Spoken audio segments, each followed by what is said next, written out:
नमस्कार, आप देख रहे हैं न्यूज 18 राजस्थान। आपके साथ मैं हूं अभिषेक। बुलेटिन की शुरुआत एक बड़ी खबर से करेंगे। कोरोना काल में विधायकों की बाड़ेबंदी के मामले को लेकर एक बड़ी खबर यह है कि MM 11 अदालत ने नहीं माना है इसे अपना क्षेत्राधिकार। MM 9 अदालत अब मामला सुनेगी। तो यह बड़ी खबर आपको बता दें, ओम प्रकाश ने परिवाद एक दायर किया था। कोरोना काल में विधायकों की बाड़ेबंदी को गलत बताया गया है। सभी विधायकों पर मामला दर्ज करने की मांग की गई है और इसी को लेकर MM 11 अदालत ने अपना क्षेत्राधिकार इसे नहीं माना है, जिसके बाद MM 9 जो अदालत है अब इस मामले को सुनेगी।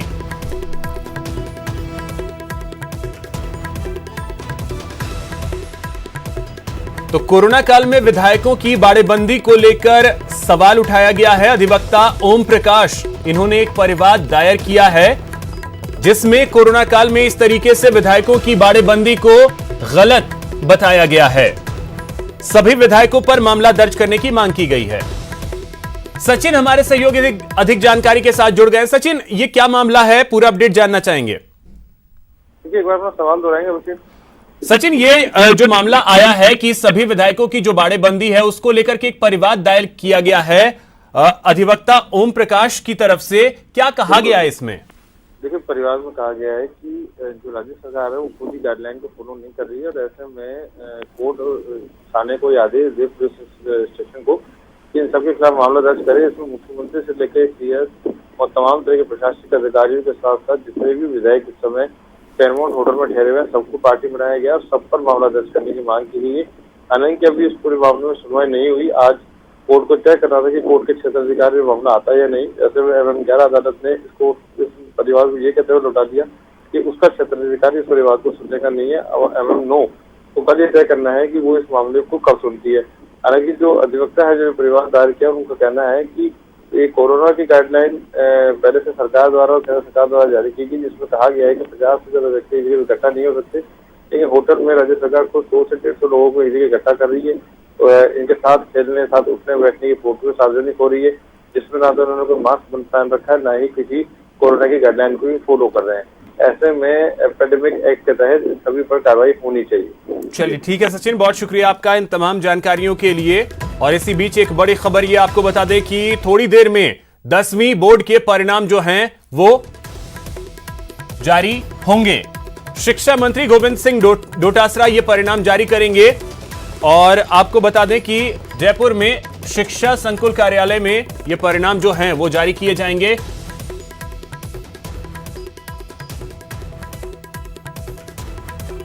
तो ये तस्वीरें हम आपको दिखा रहे हैं, सीधी तस्वीरें इस वक्त सामने आ रही हैं। गोविंद सिंह डोटासरा परिणाम जारी करने जा रहे हैं।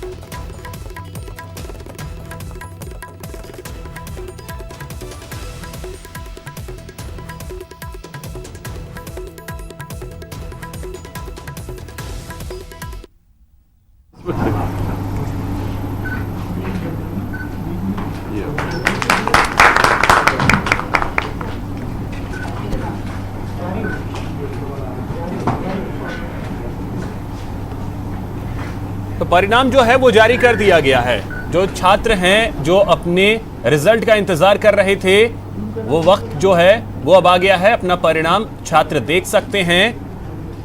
news18rajasthan.com पर भी अपना रिजल्ट सभी छात्र देख पाएंगे। करीब 12 लाख छात्र जो हैं वो पंजीकृत हैं।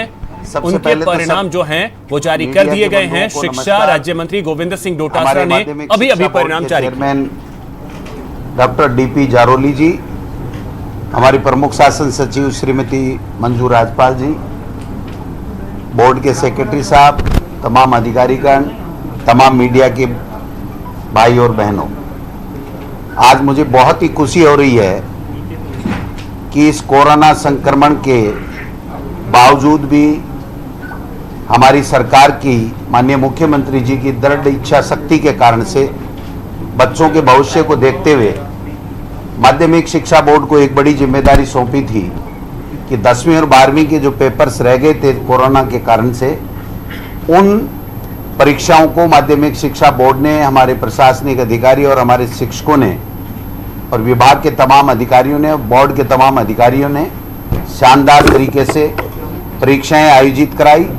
और परीक्षाएं ही आयोजित नहीं कराई बल्कि रिजल्ट भी 1 महीने के अंदर अंदर 10वीं क्लास का आज माध्यमिक शिक्षा बोर्ड कक्षा 10 का रिजल्ट जारी किया गया है, जिसमें रजिस्टर्ड विद्यार्थी थे वो टोटल छात्र और छात्राओं को 11,78,570, जिसमें से परीक्षा में 11,52,201 ने परीक्षा दी थी और जो उत्तीर्ण हुए वो 9,29,045 और हमारा जो रिजल्ट प्रतिशत है वो टोटल रिजल्ट प्रतिशत है 80.63, जो पिछले वर्ष 2019 जो 79.85% था उससे 0.78% ज़्यादा रहा है।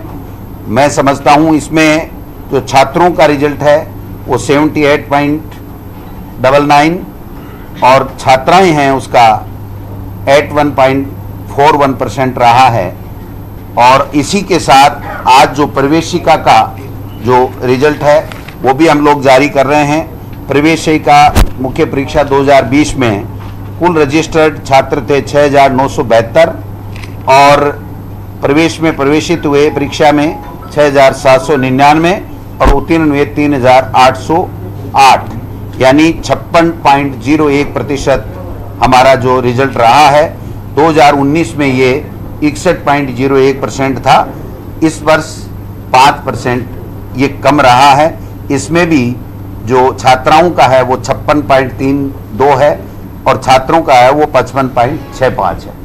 मैं आप सबसे निवेदन करना चाहता हूं कि इस काम में तमाम जो अभिभावक जिनके बच्चे परीक्षाएं दे रहे थे उनका बहुत बड़ा सहयोग रहा, अधिकारियों का, माध्यमिक शिक्षा बोर्ड का, तमाम शिक्षकों का, कोरोना में ड्यूटी देते हुए भी शिक्षकों का, सबका इतना बढ़िया योगदान रहा। और चिकित्सा जो कर्मी हमारे हैं, चिकित्सा अधिकारी हैं, उनका सभी लोगों का सहयोग रहा, जिसके कारण से जो बच्चों का भविष्य था, 10वीं और 12वीं एक ऐसी परीक्षा है जिसको पूरे जीवन में उस बच्चे के काम में आती है। और उसमें कोविड-19 लिखा होता है तो मैं समझता हूँ जीवन भर उसके दंश रहता कि मेरे नंबर इतने आ सकते थे, मैं इसमें सेलेक्ट हो सकता था, मैं इंजीनियरिंग कर सकता था, डॉक्टरी कर सकता था, जो भी था। लेकिन माननीय मुख्यमंत्री जी ने एक ही बात कही कि कोरोना संक्रमण से बचाते हुए क्या हमारा विभाग, माध्यमिक शिक्षा बोर्ड 10वीं और 12वीं के शेष पेपर करा सकता है। हमने पूरे हिंदुस्तान में पहला ये साहसिक काम मैं कहूँगा माननीय मुख्यमंत्री जी के आशीर्वाद से, माननीय हमारे डीपी जारोली जी जो अध्यक्ष नए बने हैं, उन्होंने, उनकी टीम ने और हमारे विभाग के तमाम अधिकारी जो आज बैठे हैं, उन्होंने बड़े शानदार तरीके से मैनेजमेंट किया। एक भी बच्चे को दिक्कत नहीं आई, सारे अभिभावक खुश हैं और वो बच्चे जो अपनी प्लानिंग जो आगे कहाँ उनको फर्दर कहाँ स्टडी करना है या जॉब करना है उसके लिए वो मैं समझता हूँ एलिजिबल हो गए हैं। तो आज हमारा प्रवेशिका का और 10वीं का रिजल्ट भी निकल गया है। मैं आप सब लोगों को, मीडिया के लोगों को इस मौके पर विशेष धन्यवाद देना चाहूँगा, क्योंकि मीडिया का उस वक्त इतना रोल था कि अगर मीडिया ये कहता कि नहीं परीक्षाएं क्यों करवा रहे हो, ये हो जाएगा, वो हो जाएगा, तो मैं समझता हूँ हमारे कदम पीछे खींचने पड़ते।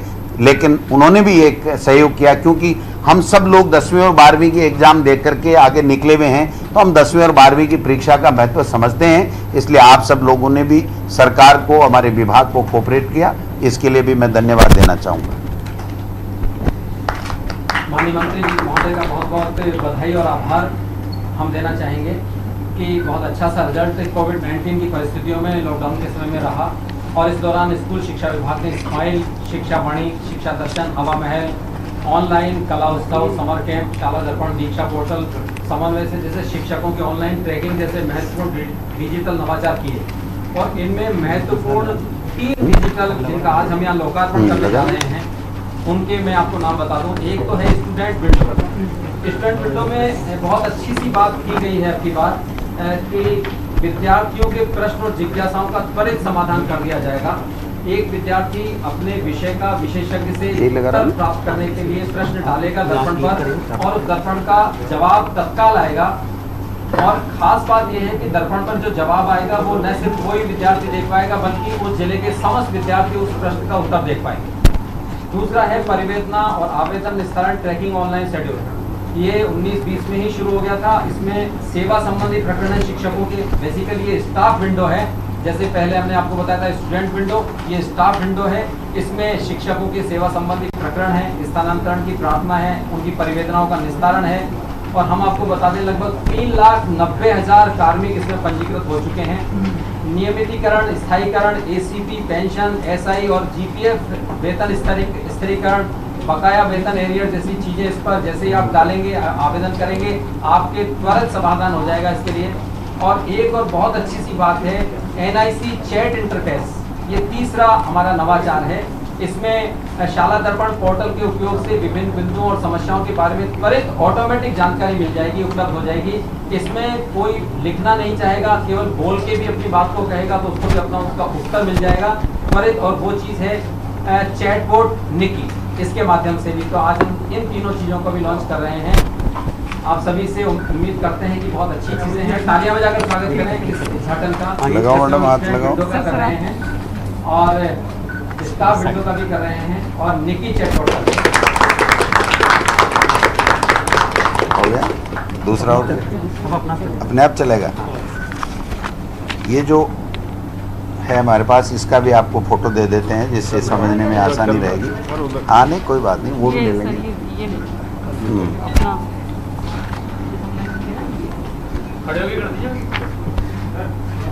आप कहोगे तो खड़े हो जाएंगे, हैं? प्लीज।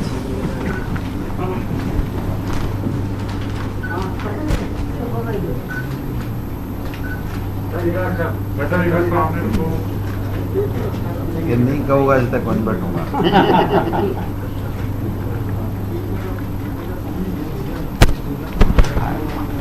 Thank you. और आखिरी में हम यही कहेंगे कि लक्ष्य प्रेरित बाण है हम, ठहरने का काम कैसा और लक्ष्य तक पहुंचे बिना पथ में पथिक विश्राम कैसा।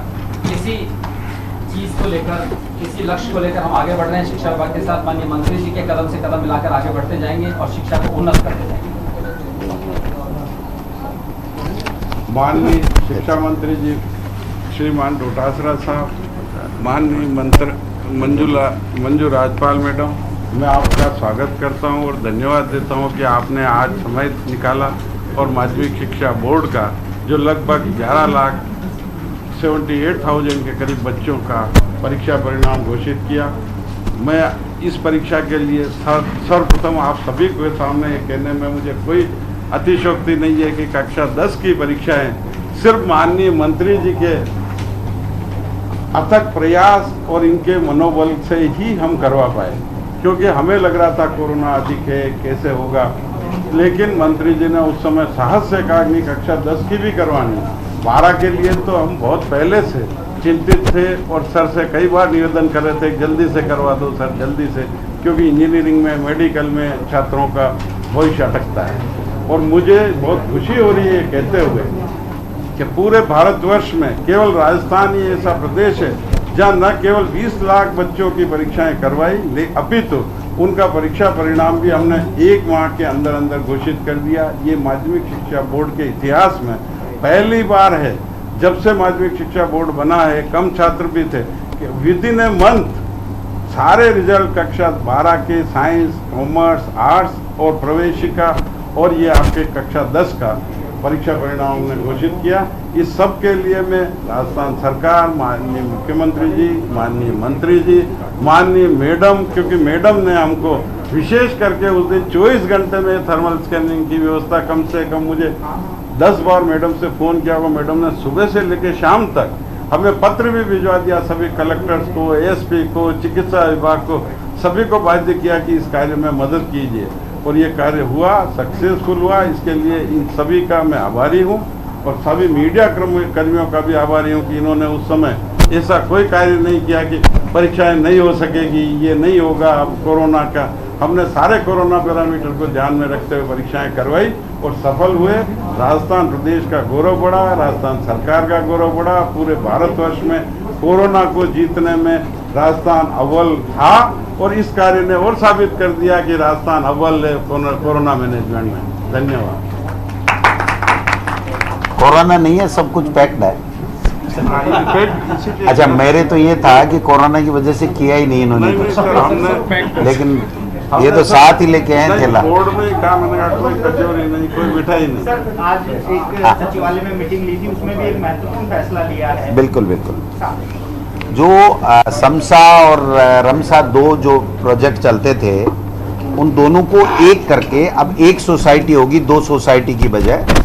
तो ये निर्णय 4 मीटिंग करके आज अंतिम मीटिंग थी और माननीय मुख्यमंत्री जी को इसकी अध्यक्षता करनी थी, लेकिन माननीय मुख्यमंत्री जी ने मुझे अधिकृत किया था चारों मीटिंग करने के लिए। आज आखिरी मीटिंग हो गई है। अब इसके नई सोसाइटी के रजिस्ट्रेशन का काम जल्दी पूरा हो जाएगा और ये जो रमसा और समसा जो है ये दोनों एक हो जाएंगे। क्या लाभ रहेगा सर? इसका पूरा ही लाभ है, क्योंकि देखिए हमारा जो स्ट्रक्चर है वो 1 से लेके 12 तक भी विद्यालय हैं, फिर प्राइमरी का अलग से सेटअप होता था, माध्यमिक का अलग सेटअप होता था, उनके लिए अलग योजनाएं बनती थी, इनके लिए अलग। तो अब एक तरीके से एक हो जाएगा और ये भारत सरकार मानव संसाधन मंत्रालय का जो है कॉन्सेप्ट था और सभी स्टेट्स को इसको लागू करना अनिवार्य था। तो हमने इसमें काफ़ी स्टेट ने कर भी लिया और हम इसमें चूँकि पुरानी सरकार करके नहीं गई थी, तो हमने फिर इसको जो नियम प्रक्रिया दे रखी है उस प्रक्रिया के मुताबिक हर एक मीटिंग के बीच में 1 महीना जरूरी होता है और माननीय मुख्यमंत्री जी को इसमें अध्यक्षता करनी होती है, तो उन्होंने मुझे अधिकृत कर दिया था और आज आखिरी मीटिंग हो गई है। अभी अंतिम रूप से निर्णय हो गया है, प्रेस नोट हमने भिजवा दिया है। तो अब ये एक ही सोसाइटी रहेगी, एक ही प्रोजेक्ट रहेगा। सर, इस बार परिणामों में सरकारी स्कूलों का परिणाम काफी बेहतर रहा है, निजी स्कूलों को भी काफी पीछे छोड़ दिया है। देखिए, आदरणीय अशोक गहलोत जी की सरकार में पहले दिन से हमारा एक ही लक्ष्य था और मैं ये कहूँ तो कोई अतिशयोक्ति नहीं, दृढ़ संकल्पित हम थे कि क्वालिटी एजुकेशन हमको सरकारी स्कूलों में देनी है और वो क्वालिटी एजुकेशन के ऊपर हमारे टीचर्स का फोकस था और उसके कारण से जो प्रश्न बैंक हमने तैयार किए, परीक्षा से पहले जो हमने प्री जो बोर्ड की परीक्षाएं करवाई और बाकी टीचर्स भी हमने काफ़ी अच्छे तरीके से मैनेजमेंट करके दिया। पहले की सरकार में जो जहाँ छात्र नहीं थे जिस विषय के, वहाँ पर टीचर लगे हुए थे, तो उसको भी हमने काफ़ी लोगों को एडजस्ट करने का काम किया। और मैं आपको कहना चाहता हूँ कि इस बार भी और बढ़िया तरीके से होगा, क्योंकि हमारे पास 9000 जो 2nd ग्रेड के टीचर आ जाएंगे, 5000 हमारे व्याख्याता के टीचर आ रहे हैं। किन परिस्थितियों में हमने परीक्षा कराई सरकार ने, आप सब देख सकते हैं। और पीटीआई हमारे पास में आएंगे, प्रयोगशाला सहायक की भी कोर्ट से मामला वापस हम जीत करके आ गए हैं, तो उनकी भर्ती भी होगी।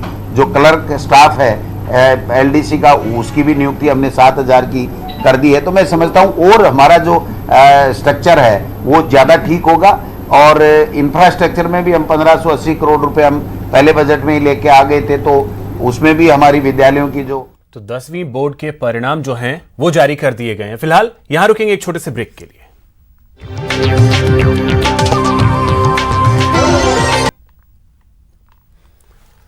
ब्रेक के बाद आपका स्वागत है। 16 दिन से चल रहे मरुधरा के महाभारत में आज भी काफी हलचल देखने को मिली।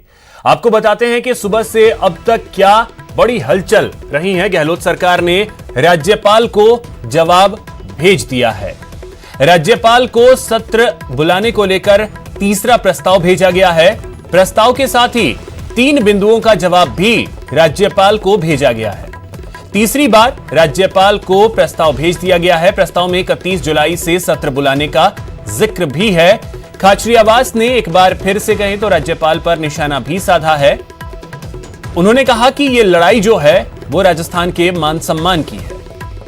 उधर बीएसपी विधायक मामले में फिर से मदन दिलावर हाईकोर्ट पहुंच गए हैं। स्पीकर के फैसले को मदन दिलावर ने हाईकोर्ट में चुनौती दे दी है। उधर बीएसपी सुप्रीमो मायावती ने कांग्रेस पर गंभीर आरोप भी लगाए हैं और विलय के मामले को सुप्रीम कोर्ट तक ले जाने की बात मायावती ने कही है।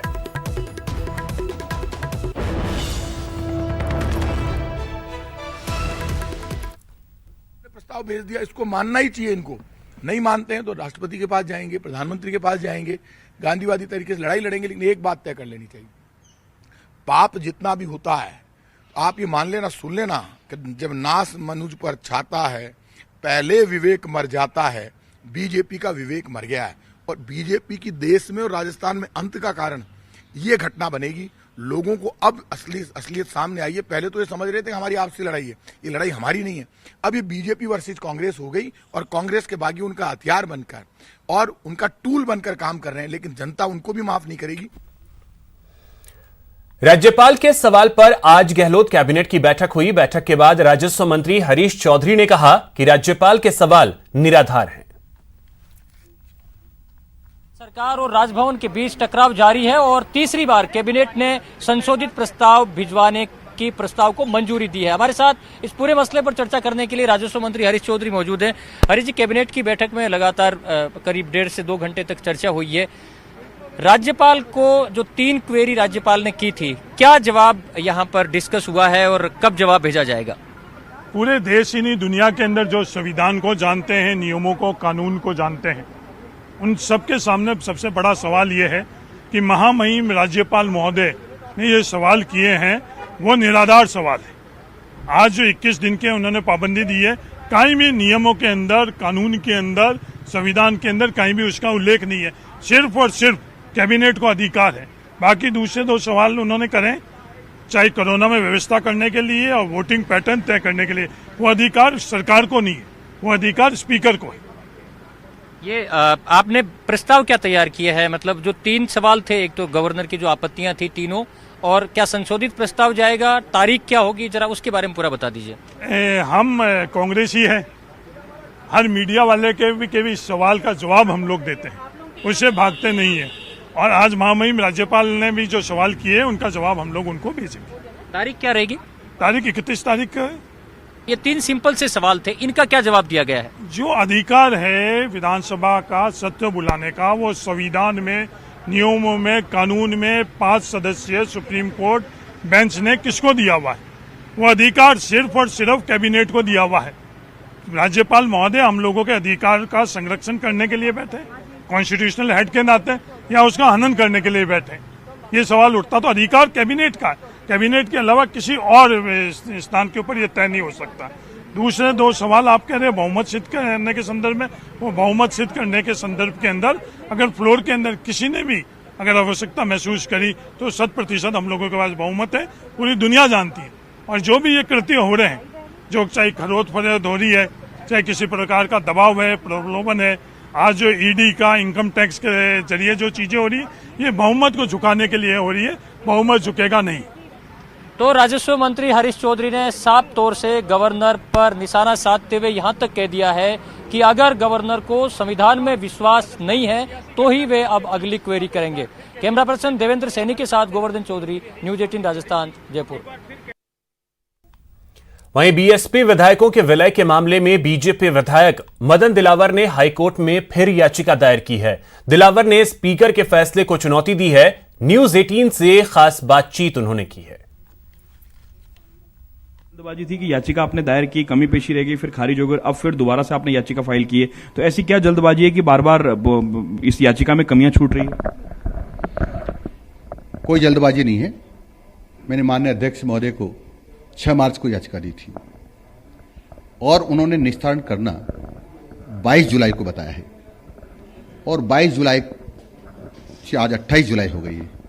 28 जुलाई को मुझे आदेश की कॉपी दी है, और क्योंकि मेरी याचिका थी हाई कोर्ट में, वो इसलिए खारिज हो गई है कि माननीय अध्यक्ष महोदय ने उनको निस्तारित कर दिया। हमने ये भी कहा था हाई कोर्ट में कि हमको नहीं, हमारी याचिका को अभी तक सुना नहीं है, निस्तारित नहीं किया गया है।